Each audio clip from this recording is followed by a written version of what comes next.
Opozita mbajti protestën e parë kundër zgjedhjeve të 11 majit, të cilat I konsideron të vjedhura dhe nuk I njeh. Të njëjtin skenar si 3 vite më parë, në ditën kur në Tiranë zbarkuan liderët e Europës, mbështetësit e Sali Berishës, u mblodhën fare pranë perimetrit të sigurisë për të akuzuar Edi Ramën për vjedhjen e zgjedhjeve. Edi Ramën nuk ka zgjedhje. Berisha nxitoi të kthehej nga Brukseli për të kapur në kohë protestën, nga ku paralajmëroi kundërshtarin politik se nuk do e gëzoj dot mandatin e 4.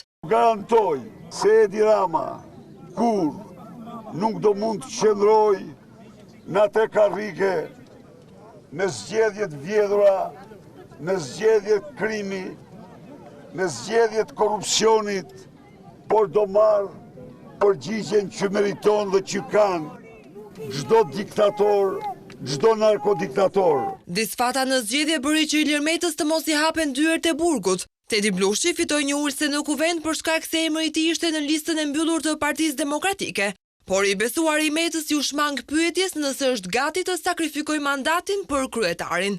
Të jemi të sigurt që Tedi Blushi dhe gjithë struktura e Partisë Lirisë asnjë ditë nuk ka punuar kundër zotit Meta. E ndërsa Meta po bën kalkulimet e veta, humbja e zgjedhjeve nuk tronditi pozitat e Sali Berishës, edhe pse statuti parashikon ndërprerjen e mandatit të kryetarit pa të drejtë rikandidimi, në rast se opozita nuk rezulton forcë fituese pas zgjedhjeve.